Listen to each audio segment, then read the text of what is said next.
প্রিয় ছাত্ররা, আগের দিন আমরা লেজার নিয়ে আলোচনা করেছিলাম। আজকে জাস্ট দুই একটা এক্সাম্পল নেব যাতে তোমাদের কাছে ক্লিয়ার হয় কিভাবে আমরা ফিনান্সিয়াল ট্রানজ্যাকশন থেকে জার্নাল এন্ট্রি করব এবং সেই জার্নাল এন্ট্রি থেকে আমরা কিভাবে সেগুলোকে লেজারে পোস্টিং করব। ওকে, তো চলো আমরা এক্সাম্পল দেখে নিই। তোমাদের সুবিধার জন্য আমি নিয়েছি, দেখো ছোট একটা example. Business started with cash ₹10,000 as on 1/1/24. Goods purchased by cash ₹6,000 on 3/1/24. Goods sold for cash ₹9,000 on 5/1/24. Journalize the above entries and after that prepare necessary ledger accounts from this. তো তোমরা জানো জার্নাল কিভাবে হয়। In the books of আমরা heading কিছু দিইনি, journal, বাঁদিকে date, particulars, ledger folio, amount, তার উপরে ডেবিট এবং অ্যামাউন্ট তার উপরে ক্রেডিট, অর্থাৎ এটা ডেবিট অ্যামাউন্টের ঘর, এটা ক্রেডিট অ্যামাউন্টের ঘর। ওকে, নিচে তোমরা রুপিস বা ইউনিটটা লিখতে পারো। আমরা ফার্স্ট 1/1/2024 তারিখে করেছি cash account debit to capital account, শর্টে ন্যারেশন লিখেছি বিং বিজনেস স্টার্টেড। ডেবিটের ঘরে 10,000 টাকা, ক্রেডিটের ঘরে 10,000 টাকা। লেজার ফোলিওর কালামটা ব্ল্যাঙ্ক থাকবে কারণ আমরা লেজারের পাতা এখানে উল্লেখ করি না। 3/1/2024 তারিখে দেখো purchase account debit to cash being good purchased by cash, খুব সংক্ষেপে ন্যারেশনগুলো লিখেছি। ডেবিটের ঘরে 6,000 টাকা, ক্রেডিটের ঘরে 6,000 টাকা। এবং 3 নম্বর এন্ট্রিটা এখানে হচ্ছে 5 তারিখে 5/1/2024 cash account debit to sales account being good sold for cash, 9,000 টাকা ডেবিটের অ্যামাউন্টে এবং 9,000 টাকা ক্রেডিটের অ্যামাউন্টে। তাহলে এটা হয়ে গেল আমাদের জার্নাল এন্ট্রি। ওকে, তো এরপরে আমরা চলে আসছি যে কিভাবে এখান থেকে আমরা লেজারে পোস্টিং করছি।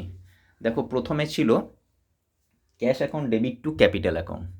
তো এখানে লেজারে আমাদের টোটাল ক্যাশ অ্যাকাউন্ট একটা হবে ক্যাপিটাল অ্যাকাউন্ট, একটা হবে পারচেস অ্যাকাউন্ট এবং একটা হবে সেলস অ্যাকাউন্ট। প্রত্যেকটা আলাদা আলাদা অ্যাকাউন্ট আমরা এখানে তৈরি করব এবং লেজারের প্রোফর্মাটা দেখো উপরে দেবো in the books of dot dot dot, থাকলো যেরকম নাম হবে কোম্পানি সেই নাম।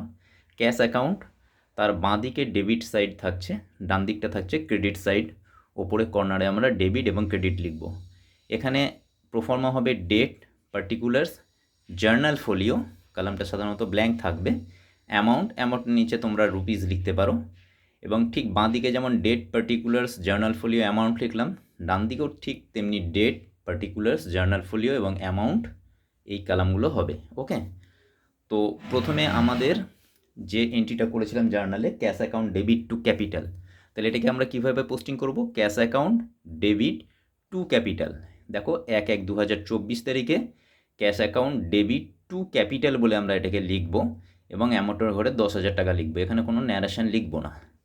এবং সেম অ্যাকাউন্টটা অর্থাৎ সেম এন্ট্রিটা cash account debit to capital বলে আমরা ক্যাশ অ্যাকাউন্টে লিখলাম যেরকমভাবে, ঠিক তেমনিভাবে আমরা ক্যাপিটালে অ্যাকাউন্টের ঘরেও লিখবো এটাকে বাই ক্যাশ অ্যাকাউন্ট। কেন লিখবো বাই ক্যাশ? যেহেতু ক্যাশ এখানে ডেবিট হয়েছে সেহেতু এখানে আমরা বাই ক্যাশ, অর্থাৎ এটাকে আমাদেরকে পড়তে হবে cash account debit to capital বলে। যখন কোনো অ্যাকাউন্ট ডেবিট হবে এবং অন্য অ্যাকাউন্ট ক্রেডিট হবে, তখন যখন অন্য অ্যাকাউন্ট অর্থাৎ এখানে ক্যাপিটাল অ্যাকাউন্ট তার ঘরে যখন আমরা ওই এন্ট্রিটাকে পোস্ট করব তখন বাই বলে লিখব। ওকে, অর্থাৎ এখানে বাই মানে হচ্ছে ক্যাশ অ্যাকাউন্ট ক্রেডিট না, ক্যাশ অ্যাকাউন্ট ডেবিট। বাই মানে হচ্ছে ক্যাশ অ্যাকাউন্ট ডেবিট। ওকে, তাহলে ক্যাপিটাল অ্যাকাউন্টের ঘরে আমরা ওই এন্ট্রিটাকে লিখছি বাই ক্যাশ বলে 10,000 টাকা ক্যাপিটাল অ্যাকাউন্টের ঘরে। ওকে, ঠিক আছে, ক্লিয়ার হলো? আমি আরেকটু সুবিধা করে বলে দিচ্ছি, আরেকবার রিপিট করছি। আমাদের এন্ট্রিটা ছিল cash account debit to capital. Cash account debit to capital অর্থাৎ ক্যাশ অ্যাকাউন্টের ঘরে লিখতে কোনো অসুবিধা নেই, টু ক্যাপিটাল বলে আমরা 10,000 টাকা অ্যামাউন্টের ঘরে লিখবো, ডেটের ঘরে 1/1/2024 লিখলাম।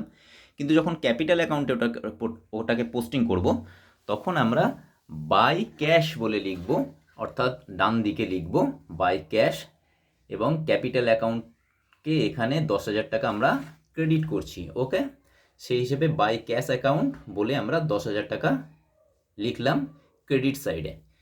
নেক্সট এন্ট্রিটা ছিল দেখো যে purchase account debit to cash. Okay, তাহলে পারচেস অ্যাকাউন্টের ঘরে আমরা এটা কি লিখব? Purchase account debit to cash, অর্থাৎ 3/1/2024 তারিখে purchase account debit to cash বলে 6,000 টাকা অ্যামাউন্টের ঘরে লিখলাম, জার্নাল ফোলিওর ঘর ফাঁকা থাকলো। ঠিক তেমনিভাবে ক্যাশ অ্যাকাউন্টের ঘরে আমরা এটাকে কীভাবে লিখব, বাই পারচেস অ্যাকাউন্ট। ওকে, যেহেতু পারচেস এখানে ডেবিট হয়েছে, সুতরাং বাই পারচেস বলে দেখো 3/1/2024 তারিখে, অর্থাৎ ক্রেডিট সাইডে ক্যাশ অ্যাকাউন্টের আমরা বাই পারচেস অ্যাকাউন্ট বলে 6,000 টাকা ক্রেডিট সাইডে লিখলাম। ঠিক আছে, তাহলে এটা হয়ে গেল দুটো পোস্টিং।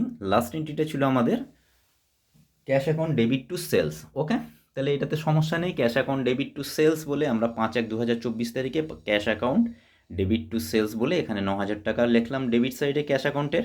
ঠিক তেমনিভাবে সেলস অ্যাকাউন্টে আমরা যখন চলে যাব, দেখো সেলস অ্যাকাউন্টে আমরা বাই ক্যাশ অ্যাকাউন্ট বলে, অর্থাৎ ক্রেডিট সাইডে বাই ক্যাশ অ্যাকাউন্ট বলে আমরা 9,000 টাকা লিখব, কেননা ক্যাশ এখানে ডেবিট হয়েছে। ওকে, অর্থাৎ যেটা ডেবিট হবে সেটাকে আমরা বাই বলে লিখব। ওকে, এখানে তাহলে যেহেতু সেলস অ্যাকাউন্ট ক্রেডিট হয়েছে, তাহলে আমরা বাই ক্যাশ অ্যাকাউন্ট বলে 9,000 টাকা ক্রেডিট করলাম সেলসের ঘরে, অর্থাৎ আমার এন্ট্রিটা এখানে পোস্টিং হলো বাই ক্যাশ অ্যাকাউন্ট বলে 9,000 টাকা ক্রেডিট সাইডে এবং সেলসের অ্যাকাউন্টের ঘরে। ঠিক আছে, ক্লিয়ার? তাহলে এই তিনটে আমরা এন্ট্রিকে জার্নালে প্রথমে পোস্টিং করেছিলাম, তারপরে সেখান থেকে আমরা সেগুলোকে লেজারে পোস্টিং করলাম। আশা করি তোমরা এগুলো আস্তে আস্তে প্র্যাকটিস করলে অনেক সুবিধা হবে, শিখতে পারবে। ঠিক আছে, কোনো সমস্যা থাকলে আমাকে তোমরা জিজ্ঞাসা করতে পারো।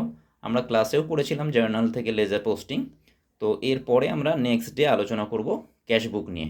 ঠিক আছে, আজকে এতটুকুই থাকলো।